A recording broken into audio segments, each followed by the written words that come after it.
Hey, good afternoon, everyone. This is the Vermont House Committee on Commerce and Economic Development. It's Tuesday, February 4th, 2025, and we're back from a short break. And so now we will be continuing discussion, taking testimony on H99, which is an act relating to regulating earned wage access services. So first up, we have Monica Burks.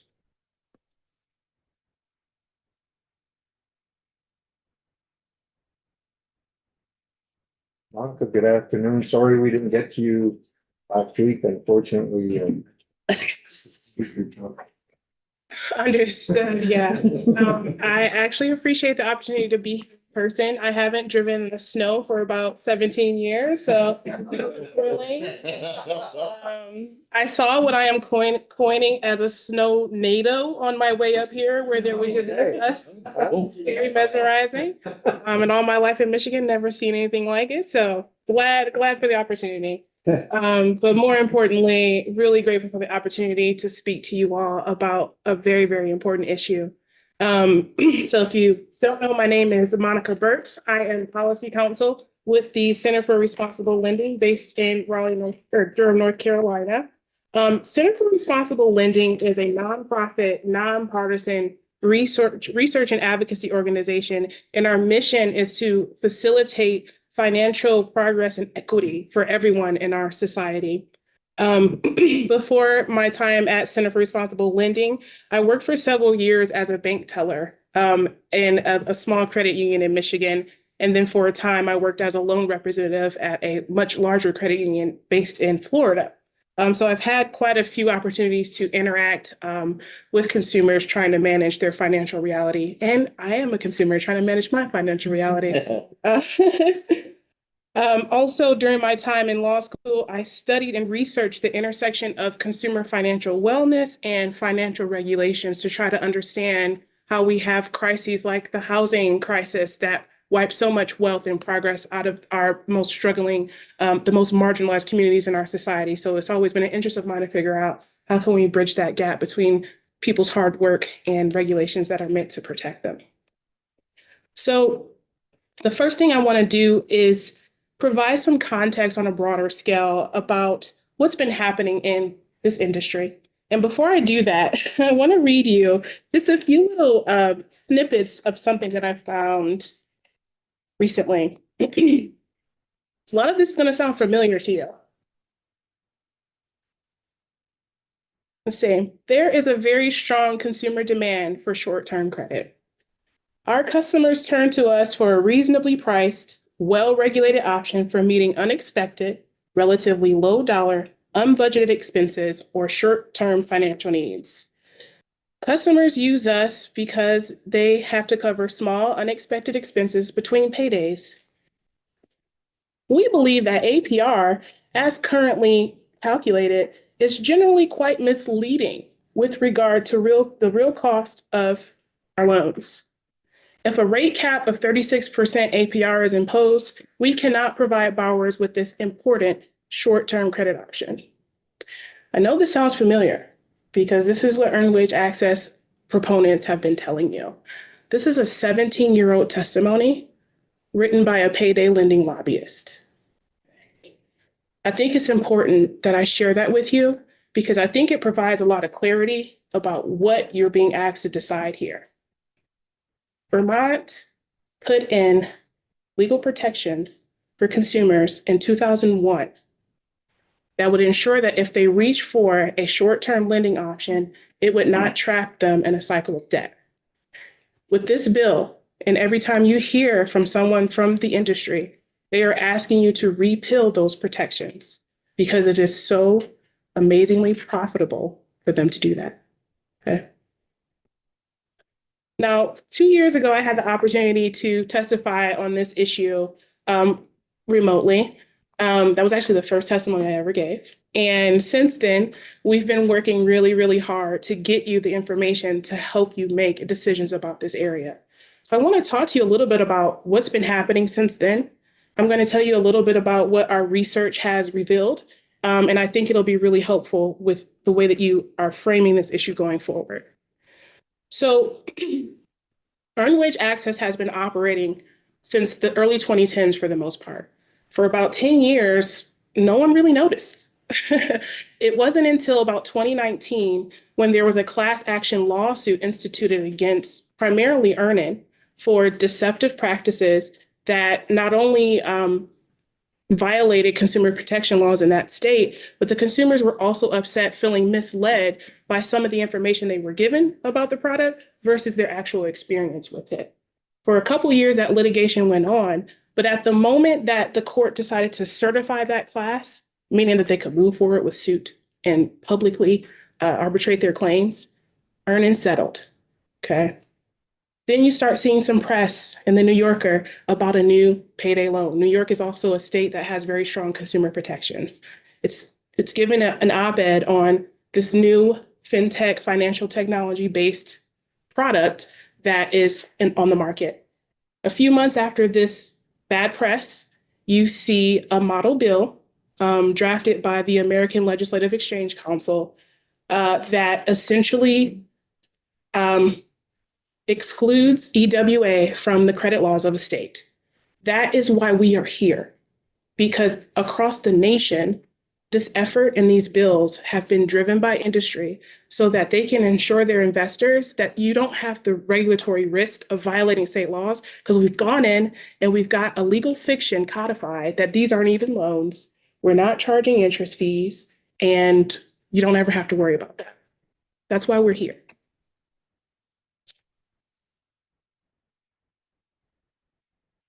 So I want to talk to you now that we're on the same page that these are just payday loans. I want to talk to you about the question of, are they useful? Since I was here 2 years ago, there was a lot of information that we didn't have. Namely, we didn't have the report from the California Department of Financial Innovation and Protection. And a few very insightful things came out of that report.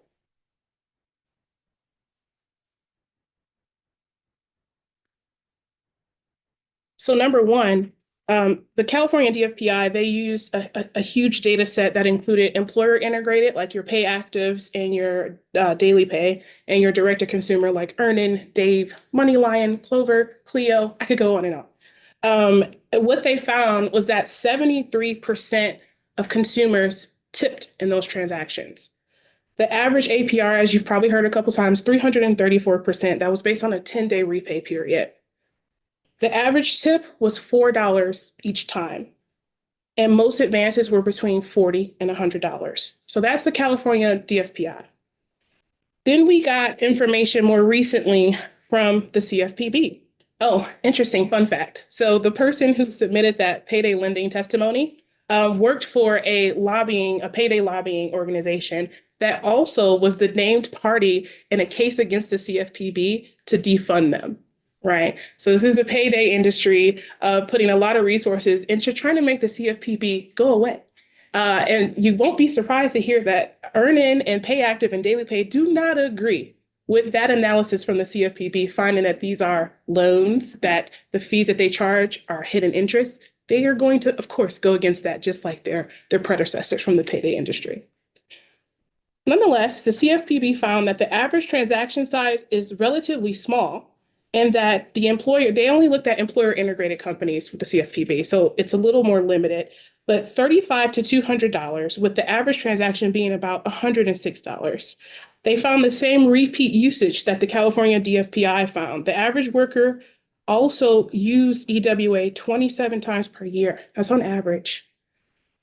A couple years ago, the Government Accountability Office did a smaller study, and they found an average of 36 times per year that these products are being used. The share of workers using EWA at least once a month increased from about 41% in 2021 to 50% in 2022. So there's actually increased repeat usage as time goes on. The CFPB found that expedite fees, roughly 90% of workers paid at least one EWA fee to expedite their transactions. 96% of all fees paid between 2021 and 2022 were expedited payments. Now, again, that's just in the employer integrated context. Most users are paying that expedited fee to get their money right away. So the idea that you can plan your budget and request it 3 days before you need it is illusory. It's not, in practical terms, that's not how these products are being used. That's not how consumers are experiencing them. And that's important because when you talk about whether or not it's appropriate to use APR, you have to look at the fact that consumers are typically in a long-term cycle of using these products. An annual percentage rate helps you conceptualize what repeated use of a certain product is doing to your finances. By depriving a consumer of that number for them to see what this looks like compared to using a credit card or some other option, they cannot make an informed decision about whether this is the option that they want to choose.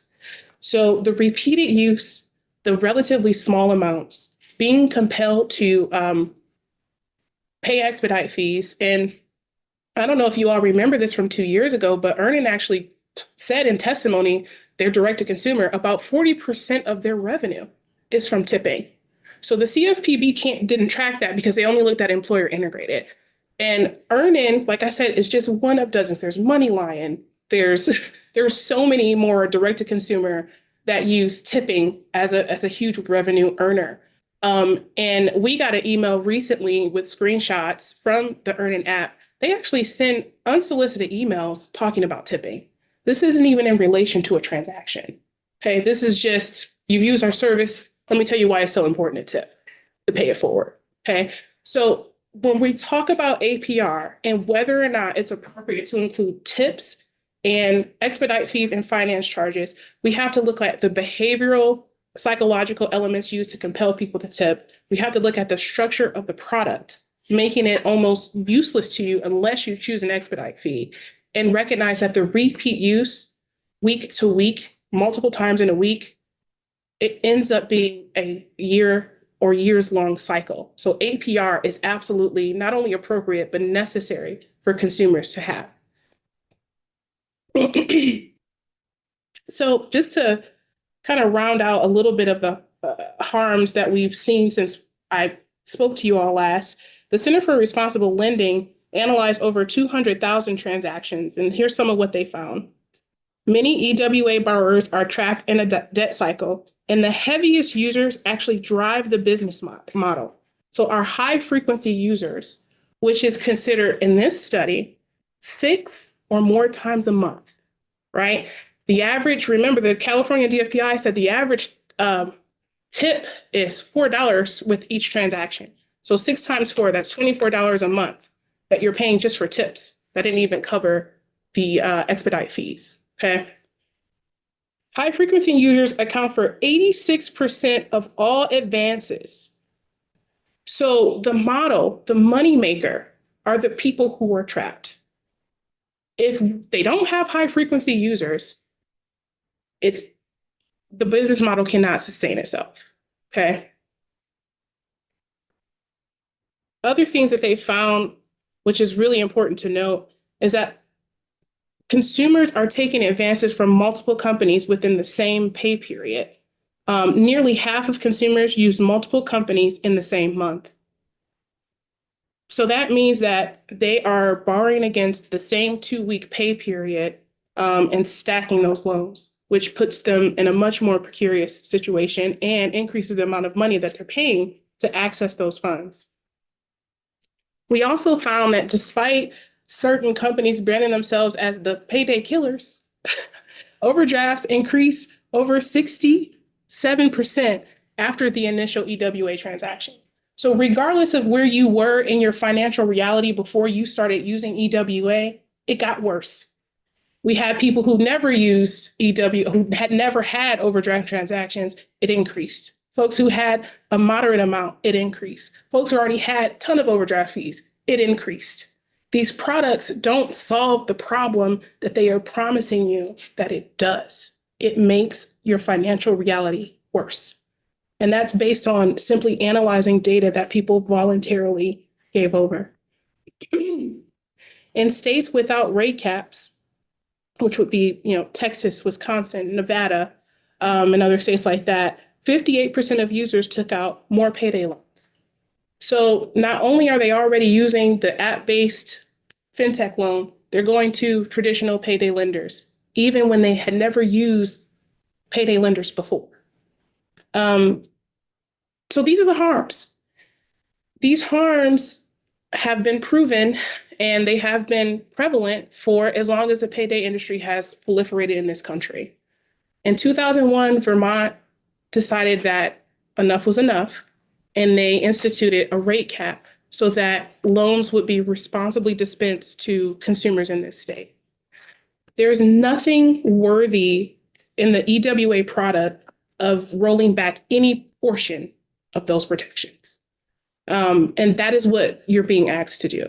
There's nothing in this bill. This bill isn't even a good starting place to provide helpful consumer protections or loan options for people in the state. So just to slow down a little bit, I've got you up to date on what's happening around the country somewhat, but I want to talk to you more about what other states that are like Vermont have been doing in response to the EWA industry's efforts. So let's start with the District of Columbia. They have a 24% rate cap. And the Attorney General in 2024 instituted a lawsuit against EarnIn for violating its rate cap and its consumer laws. Okay, so a state that's similar to you is looking at this activity and they're deeming it illegal. Obviously, your AG would have to institute a similar action. In Maryland, the Department of Banking attempted to pass legislation announcing that EWA is subject to existing credit laws, but EarnIn and the crew came in, introduced the ALEC model bill that would exempt them from the laws, and they thwarted that entire process until we ran out of time in a session and we couldn't get those protections put in for Maryland consumers. What we do have in Maryland, once again, a payday-free state, they released guidance and they listed some criteria. And they said, unless you meet these criteria, you're probably issuing loans in the state and you are subject to our credit laws. On the whole, for the most part, all of your EWA companies are currently subject to Maryland's rate cap and their other consumer protections. Let's talk about Connecticut.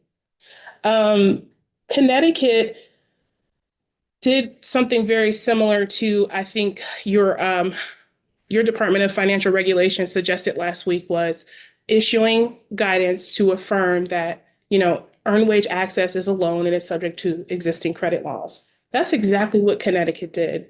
There was a grace period for EWA companies to come in alignment with that. And during that grace period, industry decided to engage in a campaign, if you will, creating a lot of pressure amongst lawmakers to repeal that law.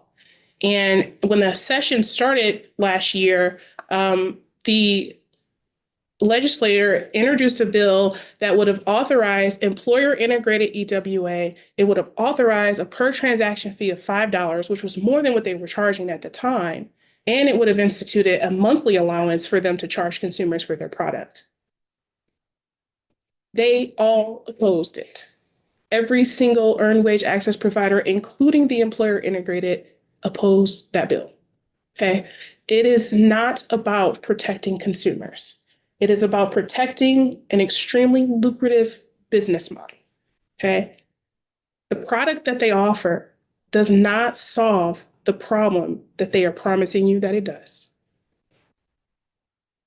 That's Connecticut. Talked about Maryland, talked about DC. Let's talk a little bit about California. So it's a little bit confusing. In March 2023, the California Department of Financial Protection and Innovation introduced a rulemaking that would have required EWA lenders to abide by the state interest caps, and it announced that EWA were loans and that all of the deceptive ways that they charge money are finance charges. During the rulemaking period, some changes were made to that bill. And essentially the final rule, said that they had to be licensed and that they were issuing loans, but that they were not subject to California's rate cap.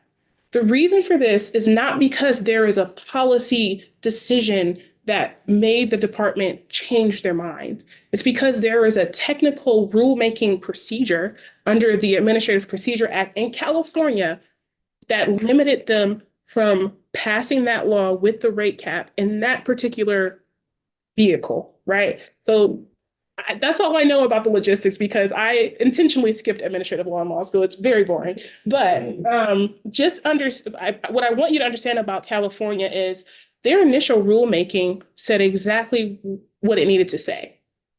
These are loans and they need to be subject to the rate cap. Right?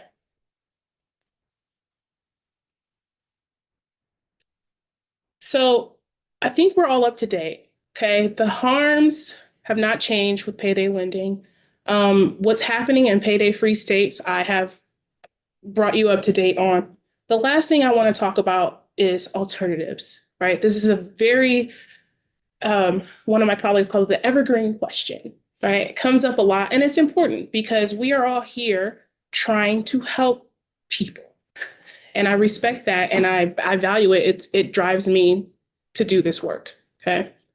But the first thing we need to remember when we go to alternatives is that EWA and payday lending is not a solution to financial distress. EWA and payday lending are almost like, once you start using it, it's almost like having a burr embedded in your skin. And I'm going to say, don't rip it out because you're probably going to cause damage, right? If you take it out too fast. So when you hear consumers anxious or thinking that they need this product, it's because of the fallout that happens when that cycle of relending stops.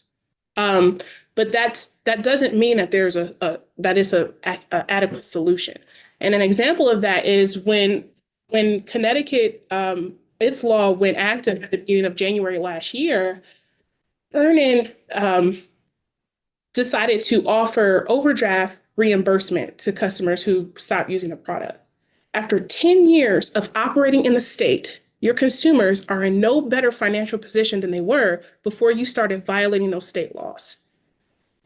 They're in no better position. You're offering them money for the same problem that you promised to remedy, and research has shown has actually become more severe in their lives, 67% increase in overdrafts.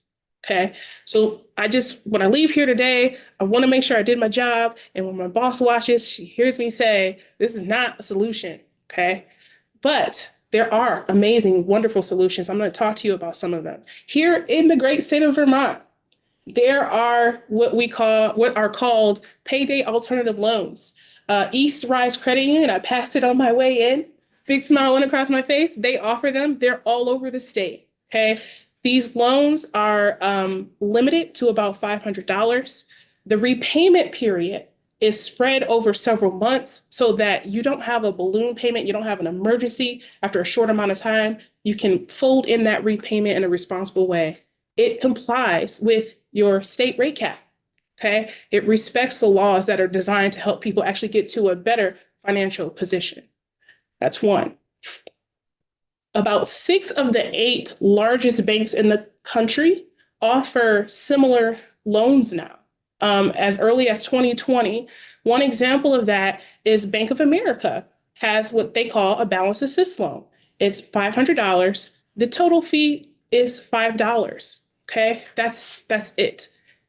And you repay that over several months as well. So it allows someone who needs a small amount of money to take that money out, not be in an emergency in a short period of time, and be compelled to relend. And the other thing about the payday alternative loan offered by East Rise here in Vermont is that they do not allow you to take those out back to back. You have to have a cooling period of several months before you go back and get another one of those loans. This is responsible. This is much better. Okay. I want to talk to you about some other options. If a person has a credit card, there's and we obviously advocate for, we think that credit card fees are quite high, right? Not 300% high, but still high. And one of the things that happens with credit cards, especially since the financial crisis, is there are what's called balance liquidation programs.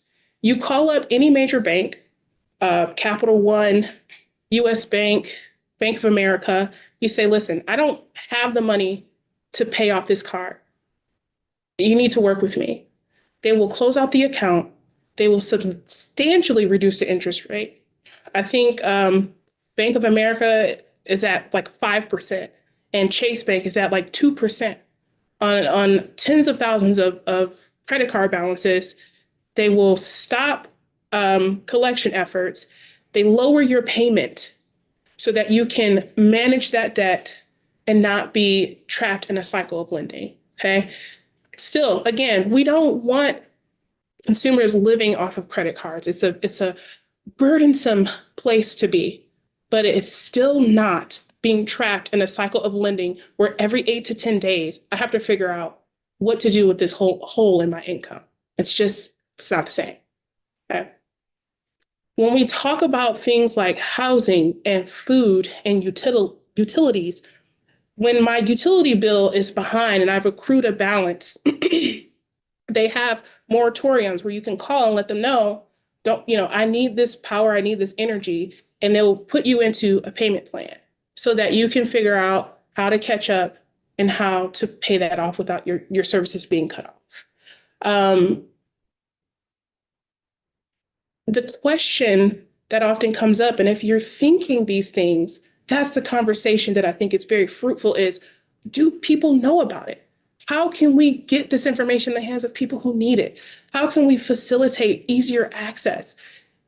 I would love to come back next time and have real solutions that we can enact to make sure that these programs are funded, well known, just as much as you open your phone or you turn on the Super Bowl and you see a commercial from Dave. Sorry, I'm a little bit triggered, but it needs to be just as well disseminated as these predatory lending products. But I want you to know when you walk away from this issue to look at things that are actually worthy of your energy and your time, that the people of Vermont are not going to be left in a lurch. They're going to be in a much better place. And with that, I yield my time. Monica, Thank you. questions? So thanks very much for coming in. Really good perspective. I share your perspective on some of the things that you talked about. I was interested though in you talking about alternative programs. And I'm wondering whether there might be a segment of Vermonters who are, kind of struggling that might not be able to access some of those programs. Maybe they don't have, they might have a credit card. Right? They haven't been able to, they fill out the application and they're not eligible.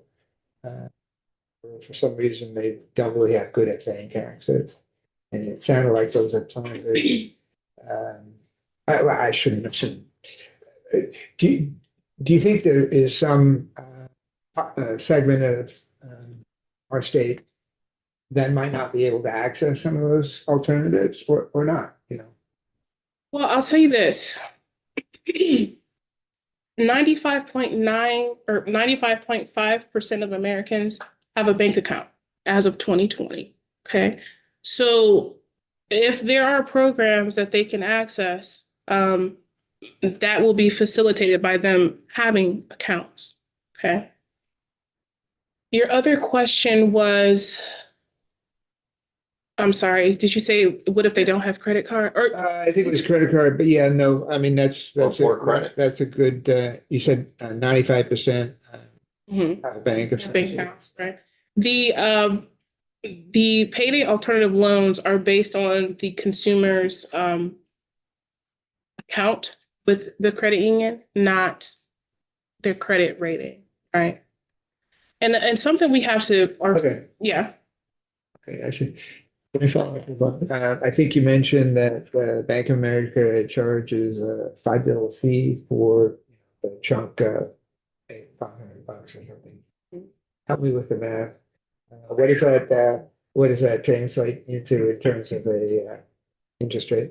Okay, so I went to law school because I love the law, but also the math scores were not it. But I will say that I think it's roughly 35%. Okay. But the other features of a product like that is that you don't have the balloon payment. And I think what's helpful to conceptualize is imagine having, let's say roughly 30% of your monthly income is meant to go to housing. For many Americans, it's much more. It's 50 and 60%. Imagine having your rent payment come out of your check and it's due every 10 days, right? That balloon payment being pressured to come up with the entire amount of the loan just days later compresses a consumer into a situation where they have to immediately pay it off and relend. With a loan that has a longer repayment period and smaller fees, the month-to-month management of how to pay that debt back is much more accessible and manageable. So it's not just the APR, it's the ability to fold in this financial management decision with your other obligations from paycheck to paycheck.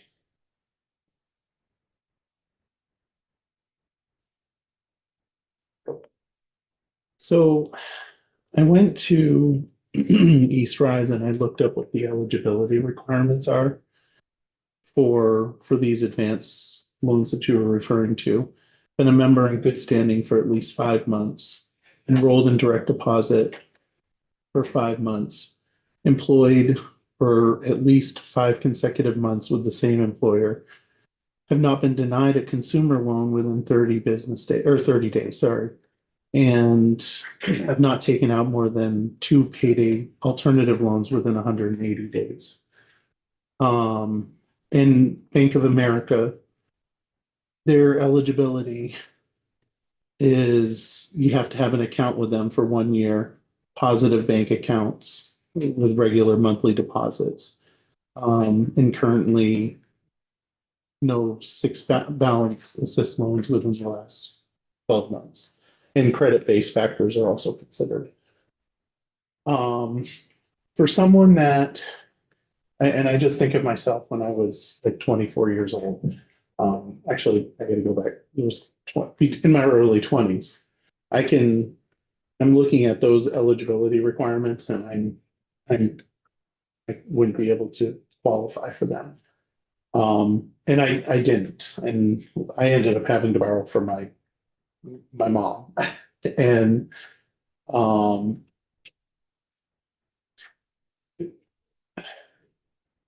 with that in mind, does that make what's your thoughts on that? Yeah, thank you for sharing that. It really brings to mind many times where, there have been times where I've been at a gas tank praying that it only authorizes for $1 so that I can fill my tank and deal with the full amount when it hits my account. So I get that. But I think what's important to understand is going to our state law and codifying an exception to consumer protections so that a consumer is accessing high cost loans in those moments where they are already on the financial edge is not the solution. And when I got to that place, when I realized when I was financially stable enough to start looking at policy, right? Because when you're trying to make it from day to day, the furthest thing from your mind is what your state laws are. But to get to that point and find out that because I was poor, I was subject to triple digit interest rates in accessing credit. And because I now have a healthy credit score and a healthy income, now I can access and avail myself of decent interest rates in the state, right? So once again, people are struggling. There needs to be more conversations about the solutions. Payday lending is not it. Payday lending is a punishment for being poor. And may I continue?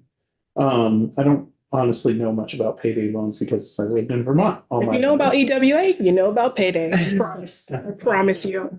Well, so these products, per the legislation, it says that they have to offer a free option. And I don't, like I said, I don't know what payday loans, I don't have any experience with them. I just know that they're not okay. But do they offer, because I don't think they offer free services, payday loans. Payday I might be- lenders, no, payday lenders do not offer free loans. No. So in the legislation that we Mhm. have, it requires that they have a free option, and it also requires that they fully acknowledge that any tip or donation is completely optional. That's true. I read the legislation. That's exactly what it says. In practical reality, right? DFPI found that $4 every time a person takes a transaction, that's what they're paying just for tips. They found that 96% of the time, the CFPB found that people are paying expedite fees. So the illusory option for these credit products to be obtained freely is not really meaningful in the way that it's being practically used. And as a matter of fact, if the free option is so easily accessible, why do they need to be excluded from the credit laws to offer that? As a matter of fact, in Connecticut, DailyPay and PayActive are offering their free option as we speak. They collect revenue off of the interchange fees for a debit card that they issue. So there was no law that needed to be changed for them to offer that option. Passing a bill to exclude them from rate caps because they offer a free option is not a solution to a consumer's financial distress. Thanks, Monica. I was curious, the Connecticut bill that you spoke about that was in the end did not move. I'm just curious if you would see that as an option that we could consider to look at if we're trying to pass something that we want to be more protected. Yeah, so Center for Responsible Lending also opposed that bill. Okay. And it's because that bill would have allowed monthly fees and per transaction fees that exceed the state rate cap. So what we would recommend and what we do recommend is if your state already has rate cap protections in place, you refer to the your banking agency and you have them announce that actors who are offering loans in your state, you need to comply with the existing law. If you do decide to pass legislation, you could also say the same thing in the language. It would be a very short bill. We have to model language for it, but you could pass legislation to the same effect. About the compounded charges, so are you saying that most of the consumers in actuality are paying for the fee for the expedition and then the expedited fee and then also paying to tip on top of it, or are those two separate? Right. So 73% of consumers tip with their transaction, which was found by, so way more than half. And then 96% of folks pay the expedite fee to get their money away. So in a lot of instances, it is, if you're using direct to consumer instead of going through your employer, because the employers don't charge tips. If you're using direct to consumer, which is by number of companies, the much larger company, you're likely paying tips. And you have to remember that, tips are heavily solicited. They'll, on your next transaction, they'll be like, hey, you didn't tip last time. Why don't you go ahead? We suggest this amount this time, right? So it does happen a lot. So that's going from a $3, $3.50 transaction to like a $7 transaction. Yes. One of the things that they mentioned when we took testimony from Ernie and them is that they have no recourse to collect the money back. And you would think that even in a situation where you have a habitual buyer, they're under no obligation to pay that back. And they would eventually go through every single one, and then they would essentially be cut off. Mm-hmm. How do you, what are your thoughts on Yeah. that? And the other part is they don't check their credit or anything like that. Whereas these loans here are going to check credit, and after 3 times, your credit will begin to drop. So thank you for that question. 97% of consumers repay these loans. Okay. In Maryland, the EWA lobbyist there testified that not only do 97% repay, the remaining percentage eventually will come back and repay because they want to continue to use the loans. Okay. So the idea that these are non-recourse is not quite relevant in the reality of how these products work. And on top of that, recourse can be a legal term of art that talks about a lender's ability to go to the court and get a judgment and go into other assets and collect payments. On a $40 to $100 loan, no lender is going to expend the effort to do that. It's non-recourse because it's not worth their money to do that. The real recourse is the fact that I am plugged into your account where I have verified that you receive your funds. I'm limiting it to 50% to ensure that when you get paid, I'm right there and I'm able to get it. Okay. The other thing is the same thing with the employer integrated. I'm locked into your time and attendance records, and I can ensure that before you get your money, I get mine. I don't need judicial recourse when I have essentially for a lot of people, the only asset that I have is my W-2 income or the deposits coming in from gig work that I do, driving for Uber or delivering for DoorDash. Okay. So they don't need judicial recourse to collect repayment. And that has been borne out by the fact that I think the California DFPI, 1% of defaults on employer integrated loans. Okay.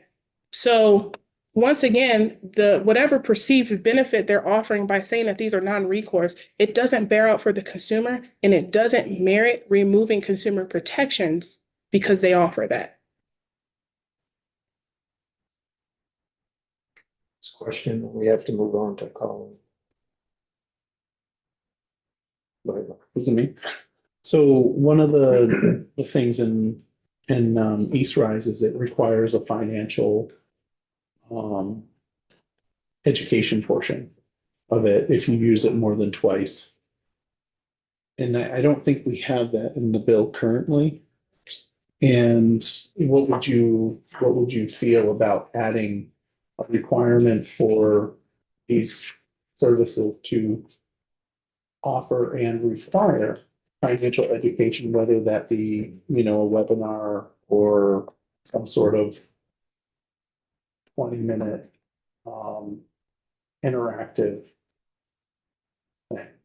Yeah, so interesting. The excerpt from the payday lending testimony that I read to you, I didn't read it to you, but it uses it as another reason that to suggest that payday lending is responsible because they work with the community and they offer financial education. However, we have to remember that the real issue here is an ongoing gap between the wages I am being paid and my month-to-month financial obligations. Until I get more money, better education, some kind of home ownership and equity, that is a problem that I'm going to constantly face. So adding that to this bill, not only will that not remedy the issue, but it will make it worse if this bill goes through saying that these are not loans, the fees and tips are not finance charges. And I don't get a good picture of the APR because the bill doesn't require them to disclose that to me. So you can add that, but it still would put consumers in a much worse position in this state with that added, with the consumer financial education piece added. So because the bank requires it. So Yeah, that's not, I'm trying to, the bank requires it. right. Which, Yeah, the bank requires it. And it says if you've taken out more than two, which I think it's helpful to have financial education, but financial education alone is not going to save me from the detriment of a high cost lending product that has unlimited interest charges. That's my point. So, if you want to add that to the bill, I can't say that financial education is not a good thing, but that will not make this a good bill for consumers.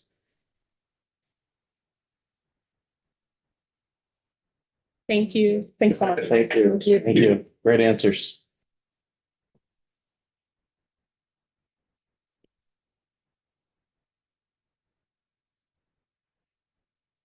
Thank you, Chair, and thank you to the committee for the time today. My name is Colin Hilliard. I'm the Advocacy Director for AARP Vermont. I'm based in our Burlington office. AARP is a nonpartisan social organization with an age 50 plus membership of nearly 38 million nationwide and over 100,000 members here in Vermont. We support livable communities for all ages, aging in place initiatives, and financial opportunity and resiliency for everyone as they work, age, and retire. We have a long history of working against predatory lending and supporting access to affordable financial services. We believe that employers should have a role to play in helping workers manage their finances and that cash management tools can help older workers juggle expenses. At the same time, high cost loans and products that drain fees from slim budgets and lead workers to pay to be paid worsen the financial health for older workers. For that reason, AARP has serious concerns about H99. AARP supports legislative efforts which protect older adults from predatory high interest loan products, which can lead to a harmful debt cycle. This legislation does not meet that goal. We see this bill is designed to exempt EWAs from Vermont's lending laws by declaring that these are not in fact loans. We think that's really the key here, that this legislation would declare that these are not loans and therefore wouldn't be subject to our protective consumer credit laws and thereby exempting them from consumer protections like state interest caps. We believe products like these are loans and should be regulated as such. The industry would like you to believe that, there's this free option, and I know Monica spoke quite a bit about this, and this is a real concern for us. The Consumer Financial Protection Bureau found that employers cover the cost, that very few cover the cost. There are some that do. And that's part of that, employers being a part of that process. Walmart, we believe is one of the few that does, but the vast majority do not. And the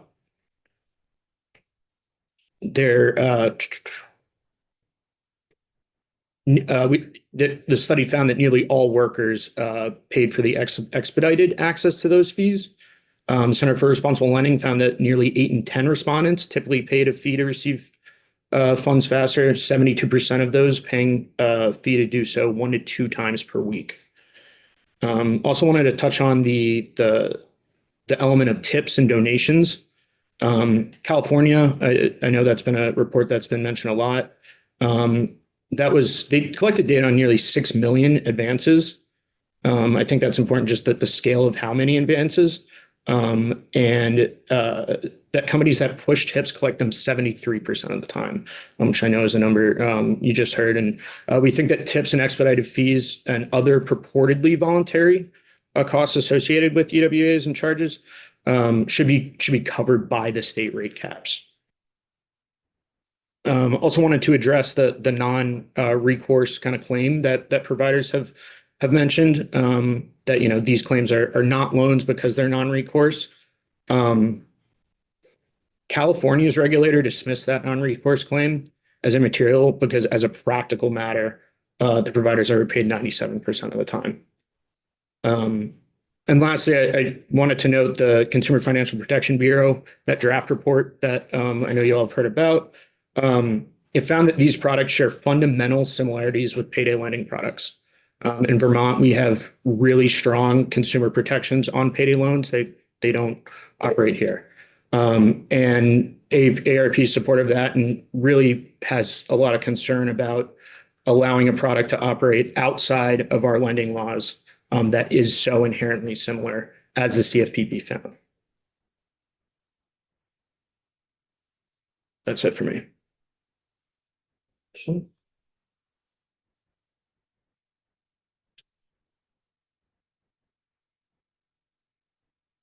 One thing, I guess, that we heard last week from DFR is that we haven't had any complaints since they've been operating in the state. So I'm trying to balance that with, how people aren't feeling they're harmed. Why aren't we receiving complaints of? I think, part of that is the testimony you heard on Thursday from Jeff, that, these are a lot of folks of embarrassing circumstances, quote unquote. I think that's a very big factor. I think also Vermont's a small state, right? We don't have the scale as others, California. I would look at closely the some of the surveys and things from Connecticut, where there's a lot of really powerful testimony from folks that after they've gotten out of this cycle, they feel much better off. Regarding that, would it be possible for us to add into the reporting part? They should submit an annual report, but include complaints that are internal. Because I think there's complaints to a commissioner, right? Or, a government agency, and then there's internal complaints. Business itself. Yeah, and I'm wondering, can we add that into the legislation so that that's reported? And I know that you would discuss, and I know you're drafting the bill on, and I apologize, but you had mentioned possibly doing a sunset. Or is there a way to force the bill to come back up to us and to review those reports with those complaints and that information that we request? Maria can do anything. She can do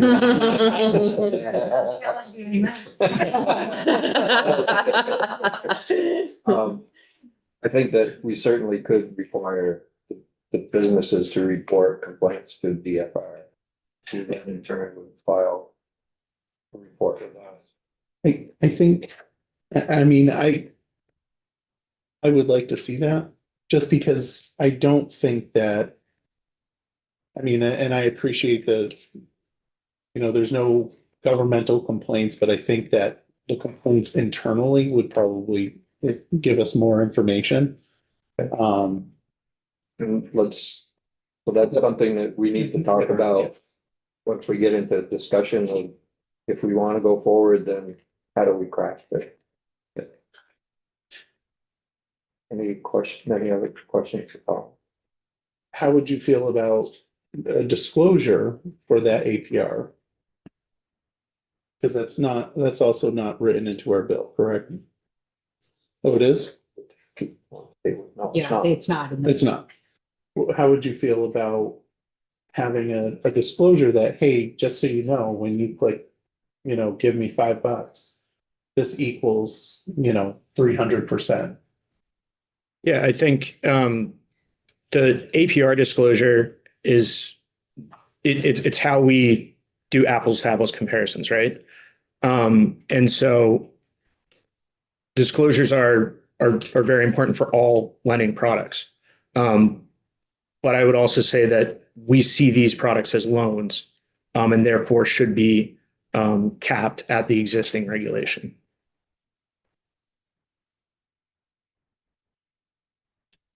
Questions? Oh, thank you very much. Thank you.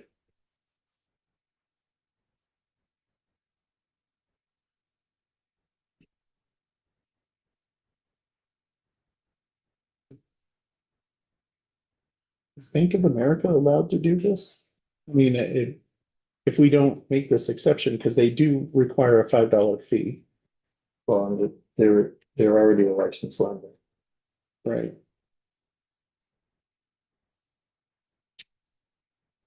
They follow the bank regulation. Right. But if, They wouldn't fall under this bill. no, right, no, I know, but if they require a $5 fee currently, which is kind of what am I not? Well, APR matters a lot about the length of time of the loan. So it's a $5 fee over a 20-year loan versus a $5 fee over a 6-month time period, right? Mean very different things, or a 5-day time period. It's all very different. So it's not the only thing that matters when you're having that. When you're Right, thinking that through. but If there are too many other pieces to calculate in that you have to have all of it. they have a $5 fee and an APR loan. I can answer your. Oh, okay. So let's get Chris going. Sure. Good afternoon. For the record, Chris Delia, President, Vermont Bankers Association. It's nice to work on a bill. Glad to have you here to work on. Yeah, and Mr. Chairman, I'm channeling Tom Candon. You know, Tom Candon was Deputy Commissioner when we did the prohibition on payday lenders. So it's interesting. I'm gonna have to send him a note, let him know that this has come back around. So thank you for the opportunity to testify. I'm going to break this up into two sections. Having listened to the testimony last week, I thought the first section I'd try and answer some of those questions that I thought came up from you folks, and the one you just proposed right now, and then go into just some thoughts on the bill itself and some changes that we would like to see. I want to be clear, I'm representing the banking industry. Not on one side or the other. You've heard from both of those parties. But I think this is an interesting illustration of traditional financial institutions, lenders in the marketplace versus the fintech world that is emerging out there. And while they all play in the space working with consumers, they're very different creatures. Okay, so to answer your question, there's a whole body of regulations that exist at the federal level that govern what a Bank of America can do, at the state level and federal level that govern what an Eastrise can do. Specifically when you're talking about loan products, which is what they're putting out there.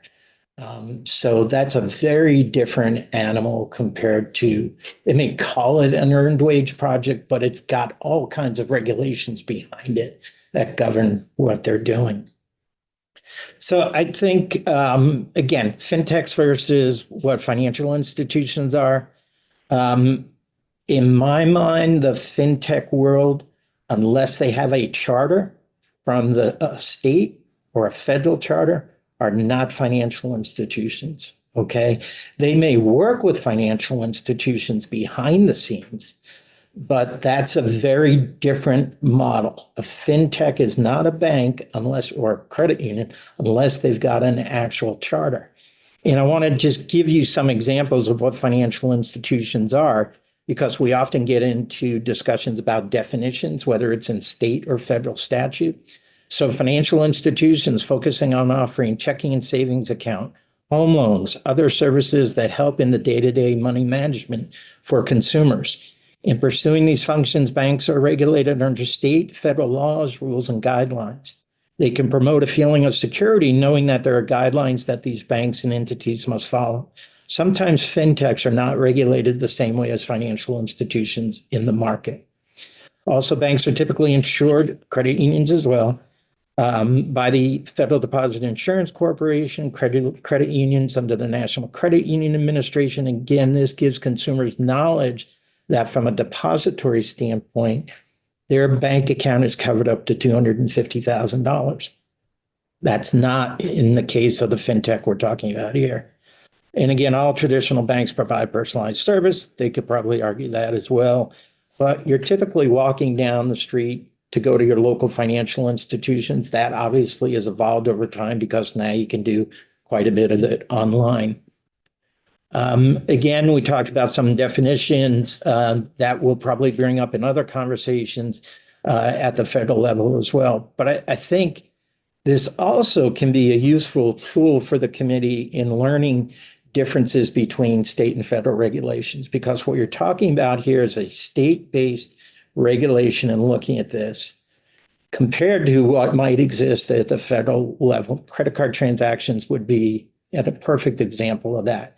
When you're talking about credit cards, there's what we would call the alphabet soup from A to Z in regulations, and then from AA to II, which cover a lot of practices in the financial services world.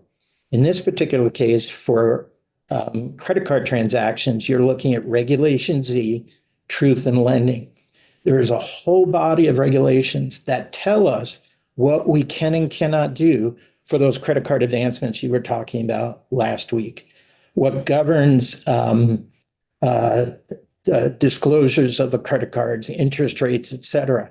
And it was updated as recently, perhaps not as recently, in 2009, because there were some concerns at the federal level about policies regarding credit card transactions that Congress wanted to update. Because they felt, for example, with students, it was too easy to get a credit card. So that's very different than getting early access to your wage as an illustration.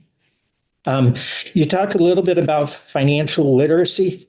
I would submit to you that financial literacy is absolutely critical. And the members of this committee know we had a conversation about it last year. I think personally in our industry would say this, that we are doing a disservice to our young people by not having financial literacy standards taught in our schools. We do it from very early years in elementary all the way up through adulthood, through various programs that we partner with or directly to the consumer. Yes, I agree, it's not going to break the cycle when you get into these bad circumstances, but we're not giving our kids enough tools right now to deal with how do you set basic budgets? How do you manage your money so you don't get in trouble? So financial literacy to us is a very important piece to this. The other thing I'll add, which is slightly different than earned wage, that I have one institution that I know is doing. If you get from your employer a direct deposit, it will typically hit your bank account 2, maybe 3 days before the pay period. So I might see it in my account tomorrow when I get paid on Friday. I do have one institution that, in looking at funds availability, because they know the funds have hit the account, they have made the decision to, I want to use the right term, remove that restriction on funds availability so that you can get access to that money that's actually in your account already. That is different than an advancement on your payroll, but that's a slightly different way that I have one of my institutions looking at, trying to address sometimes people's concerns that I run into the inevitable. I've got a $500 unexpected car bill that I have to pay, and I don't have my cash today. I think you folks are in a challenging spot. Should it be regulated?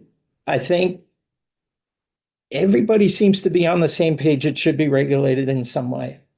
How do you get there? Because you can go from licensed lender for registration to doing what's proposed in the bill. And that's the difficult challenge that you folks have to address, is how far do you want to go and what are the protections that you want to have in place here for the consumers? A few things regarding moving forward. I think you heard from DFR that they're going to do something regardless of whether a bill passes. Whether you feel comfortable with that or not is your choice. But I do have confidence DNR is not going to sit on the sidelines and not do something. But again, you have to determine whether you're comfortable with that. I looked at some of the other states that are out there, a slightly different list than yours, but there are a lot of other states that have looked at this. Wisconsin has a licensing requirement. South Carolina has a registration requirement. Missouri has a registration requirement. Nevada has a licensing requirement. Under all of those different regimes, they're all asking these entities to submit applications and provide certain information that will allow the regulator to make a determination whether they want to allow that registration or allow that licensing. There are states that do not consider these as loans, that look at the fees and they're not part of any disclosures or they're not part of any calculations that you've talked about going into an APR. And then there's others that think differently. There's most of the states that I found do not look at financial institutions, whether it's a bank or credit union, as being subject to these laws because we've got other regulations that govern what we do. You heard a little bit about the CFPB. I want to caution you in that realm because the CFPB is a federal entity that came out of the financial crisis that we had back in 2007, 2008, created by Congress under the Dodd-Frank Act in 2010. The CFPB and some of our regulators that we are seeing in our realm today change with administrations. New leadership and a new lens on the rules and guidance that they've promulgated. Unless there's an act of Congress, the underlying laws typically do not change. But the rules and regulations that have been issued with new leadership and a new view of the world can change. And I think the CFPB is a good example of this.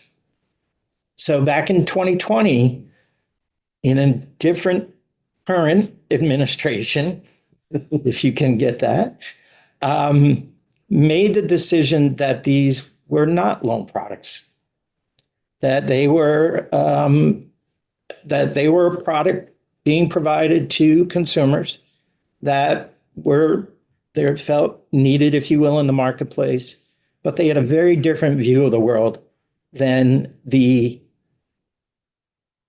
former CFPB in the last 4 years, who is now back in last year, mid last year, reversed that 2020 decision or guidance, if you will, and said, no, these are loan products. These should be licensed lenders in the marketplace. They issued what was called an interpretive rule, which is different in the rulemaking process that exists at the federal level. Well, on the 15th of January, they are rescinding or have rescinded the interpretive rule. I personally don't believe you're going to hear much of this conversation coming from the CFPB because it's changing so much. I spoke to a group of bank CFOs last week, and I said, I feel like I ought to give you neck braces for the whiplash that we're seeing in our industry. You're in today, you're out tomorrow, you're in 4 years from now, you're out 4 years from now. It's very challenging. So while there is, I have no doubt, legitimacy to the reports, I would just give you that background that things change at the federal level and have with regard to the CFPB.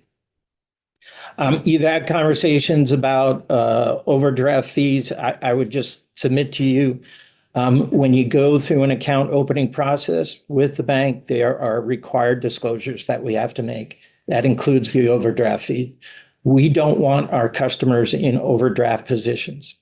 There are times when it happens. It is an unsecured loan for typically a short period of time. However, we also offer to many consumers who want an overdraft protection plans to avoid those circumstances. We also have the ability to link accounts. I go open a checking and a savings account in an institution, I can link it so that if I overdraw my checking, there's an automatic transfer from my savings account. So there's tools out there, but you would talk briefly about overdraft protections. You also briefly talked about payroll cards last week. This was something that we did pre-pandemic, Mike, I think it was. And it was a very interesting discussion because at the time we had a ski resort in Vermont that wanted to be able to offer a payroll card product. A payroll card is a branded card, MasterCard, Visa. It is a reloadable card that would be issued by a payroll card company that is working with an employer. It has nothing to do with advancement of payroll. It's a different way to get access to your payroll. There were rules and regulations that were included in the statute, disclosures, et cetera. One of the things that was discussed in that statute, it included you had to give the employee 3 free points of access, 3 free times of access. So for the ski company, let me rephrase that, for the payroll company who is using an out-of-state bank, the ski resort had to establish an in-state relationship with a bank so that the employee could go downtown and get access to their payroll. So it's a different model, but it's not an advancement. And we do have a body of regulation and statute that deals with it. APR calculation, you've had lots of comments and discussion about that. In its very basic terms, you're talking about what's the loan amount, what are the finance charges, origination fee, mortgage broker fee, situational fees, late payment fees aren't typically included in the APR. Interest rate, what's the interest rate that the lender's going to charge, and then the term. That's to your comment. If you're talking about 2 days versus 30 years, it's a very different calculation. But understand what APR calculations are. So ultimately, at the end of the day, you folks have to make the decision, wearing your hat. Is this a valuable product in the marketplace for those people who need access to something? And if so, how are you going to regulate it? Is it licensed lender? Is it just registration? What types of disclosures are you going to have? What types of fees are allowable, et cetera? And whether it's this bill or a variation, that's ultimately what you've got to figure out. And you might need some pizza for a late night conversation to do it. In looking at the bill, here's my concerns as it relates to the banking industry. And I'll be specific with regard to pages and specific areas that I'm focusing on. So page 1 and 2 of the bill have biometric data definition. I don't understand why this is in the bill. I would not understand why an entity is collecting biometric data. I see you picking up your phone, and I see that your phone might have thumbprint. I know it has facial recognition. It is a tool that can be used to access accounts. We use various tools for fraud prevention. But I would caution you on including biometric data in this bill because I want you to do a comprehensive privacy bill. And the reason it's important to do that comprehensive bill is because we don't want statute over here saying one thing, statute over here saying another thing. Next year it'll be statute. We want it under one section of statute to deal with privacy concerns like biometric. So I would ask you to strip that out. I would ask you to do the same thing for geolocation. You folks have had, the veterans, I should say, have had an extensive conversation on geolocation information.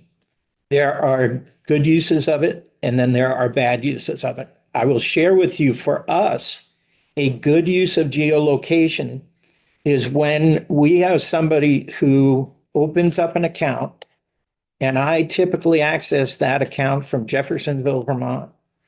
And then all of a sudden, my bank is seeing that my URL is in Arizona.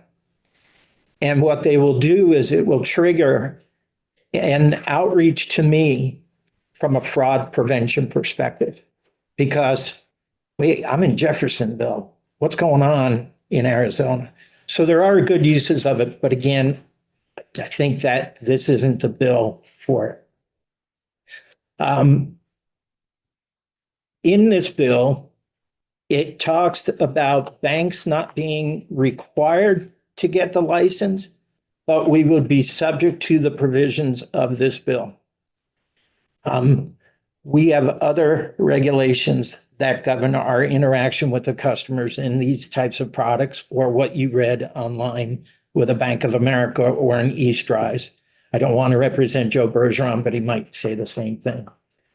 I haven't found a state yet, and my search was not exhaustive, so I caveat with that, that has applied an earned wage access statute to a bank or a credit union. So I would ask that that not be included in this bill. Where is that? That is on page 5. Page 12. You have in parentheses a section that, again, I think deals with the biometric data piece and geofencing, et cetera. One of the things that I think that for the newer folks on the committee, it's important to understand, and you will learn over time. The veterans have heard me say this, and they're probably sick of me saying this. If you put these entities that you're talking about under the regime of the Department of Financial Regulation, and I would submit to you, you could probably come up with a new category for them over at DFR. They would be subject to DFR's unique state privacy regulation, which is an opt-in, not an opt-out. So an entity can't do anything with my data unless I affirmatively allow them to do something with it, buy, sell, transfer, etc. There are exceptions to that. If I'm working with an affiliated company that's providing a service to you as my customer, if I'm giving information to state government or federal government, which there are requirements in statute, if I'm sharing information with my regulators, we have a unique privacy regulation in Vermont that these folks could fall under if they are subject to DFR regulation. The other thing that I'm concerned with, and Edie will probably smile on the way out, is the private right of action piece. No, I know. I know where to find you. Page 14, you've got a private right of action section in this bill. I have a concern with that because you're introducing a private right of action into Title 8 of our statute. Title 8 are your banking regulations, et cetera. Title 9 is where the private right of action already exists in statute. If you want to do that and put them under that section of statute, not Title 8, and I'll support that a little bit more in a minute. I will share with you that banks have experienced not necessarily private right of actions, but class action lawsuits, which tend to, or private rights of action tend to develop into those. And I will say to you that years ago, when we were challenged by some law firms that had a different interpretation of ATM disclosures and notices, my banks in Vermont were receiving letters from law firms saying that we will take you to court or you can settle. And often many of my banks settled some $25,000, $30,000 to address what were not, in their opinions, legitimate complaints or concerns or issues. But the fact that a court process with these types of individuals would cost you much more, and the reputation of your bank's name out there in the market as being an entity being sued is not something that you would enjoy. We have the same thing with your websites, and this is true for a lot of companies out there. Websites have to be ADA compliant, American Disabilities Act compliant. And there were some lawyers, again, that felt in looking at websites that they weren't. There was not legitimacy to that, but here comes the letter to settle or go to court. So we're not a supporter of private right of action. We have, again, a Department of Financial Regulation that you heard receives consumer complaints. We have our federal regulators that come in and examine us and look for consumer complaints. To your point, if we receive complaints, we have to make those available to our regulators so that they can review them. We feel that we're covered under that. So again, only speaking for the banks, we don't believe this is having private rights of action in this bill are appropriate. If you want to deal with it in a privacy bill, if you want to deal with it in some other bill, that's certainly a discussion for you to have. We may not agree with it on privacy. But Title IX is where it belongs, not in this bill. You have a definition of a financial institution, which includes an earned wage access company. Absolutely not. They are not a financial institution. They are a fintech company that utilizes technology to deliver services to consumers. But they do not have the depth and breadth to provide financial services that I read off earlier. They are not regulated like financial institutions. And including them in the definition is a concern for our folks. Define them as something else. You have that ability to do it in statute. What page is that on? That is on page 16, I think at the very bottom. I think Aaron from DFR talked to you the other day about some of the changes to the licensed lender regulations. That's obviously his bailiwick. I don't have anything to offer to there.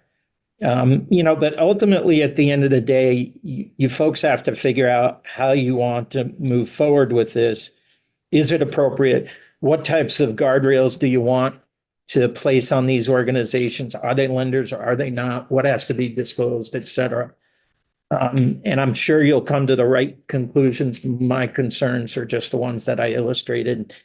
And as I said to Maria earlier, my goal is to make it easy for her is just to hit the delete button on what I would like and not include other things. So with that, I'm happy to answer any questions you have on anything you've talked about. So I think this may have been a more global view that I sort of grasped, but the point about, say, on page 5, some concerns is just that this is your thought is that this does not belong in Title 8, banking and insurance, because this is not the appropriate place to be determining how to address fintech concerns. We should not be doing this in a banking. Well, if you're there's the distinction between Title 8 and Title 9, and hopefully I didn't misspeak. The distinction of consumer protections and private rights of action typically exist in Title 9. We also have consumer protections in Title 8, Chapter 200, I think. It's very appropriate to deal with fintechs in Title 8, but when you go beyond into the private rights of action piece, which resides in Title 9 for those consumer protections, that's where I make the distinction. I think maybe I just wasn't able to see the particular piece of text on page 5 that was. I'll pull it out and Okay, that would just help go me to through it know. with you. Yep. Questions for Chris? Chris, thank you. Thank you. Separate from this, thank you for the hearing that you had earlier at 1 o'clock. If you decide to have conversations further about municipal land records, I know some practitioners that will love to come in and talk to you about what's happening in the market and possible alternative solutions to address the concerns out there. It's the most valuable, those are the most valuable documents that a property owner in the state of Vermont has. And it's really important that they're good, accurate records and we have access to them. So, thank you. Yeah. I think we will, new discussions on H99. I think we have a little bit of time Thursday morning, towards the end of the morning. We have the ADS at 10:45. I think we can, our discussion with ADS at 11:30, so from 11:30 to 12, we'll, I think we need committee discussion to understand where the committee is. And at that point, depending on what the committee wants to do, then we'll give Maria direction. And work with Chris and work with Yvonne as well. On where we go, and then decide, how we want to do things. So, with that, if there are any questions from the committee? So tomorrow morning, we're having a hearing in room 10 at 9 o'clock with General and Housing Committee. So it's 10 to 11, 9, and we'll back up here after. So, be in room 10. Everybody knows where room 10 is. It's the DevOps room. Now it's just a regular hearing room now, back to the old days, thank God. So be there promptly for 9, and then we'll be back up here. So there's no questions.